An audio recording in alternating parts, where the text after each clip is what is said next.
Russian president Vladimir പുടിനെതിരെ arrest warrant. യുക്രൈനിൽ നിന്നും റഷ്യയിലേക്ക് അനധികൃതമായി കുട്ടികളെ കടത്തിയതടക്കമുള്ള യുദ്ധക്കുറ്റങ്ങളുടെ പേരിലാണ് കോടതി അറസ്റ്റ് വാറന്റ് പുറപ്പെടുവിച്ചിരിക്കുന്നത്.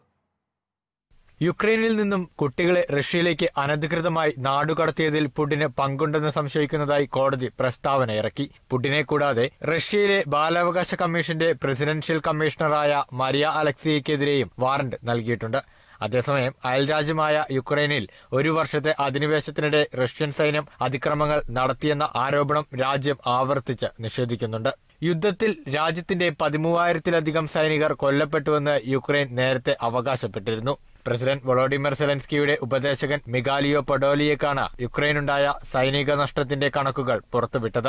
യുദ്ധം രൂക്ഷമായിരിക്കെ രാജ്യത്ത് 100-നും 200-നും ഇടയിൽ സൈനികർ കൊല്ലപ്പെട്ട ദിവസങ്ങളുണ്ടെന്നും മിഖാലിയോ വ്യക്തമാക്കുന്നു. യുദ്ധം ആരംഭിച്ച ഫെബ്രുവരി 24 മുതൽ 1 ലക്ഷത്തോളം റഷ്യൻ സൈനികർക്ക് ജീവൻ നഷ്ടപ്പെട്ടതായി റിപ്പോർട്ടുകളുണ്ടെന്നും മിഖാലിയോ വിശദീകരിക്കുന്നു. 10,000 മുതൽ 15,000 വരെ റഷ്യൻ സൈനികർക്ക് പരിക്കേൽക്കുകയോ കാണാതാവുകയോ ചെയ്തിട്ടുണ്ടെന്നും മിഖാലിയോ വ്യക്തമാക്കി.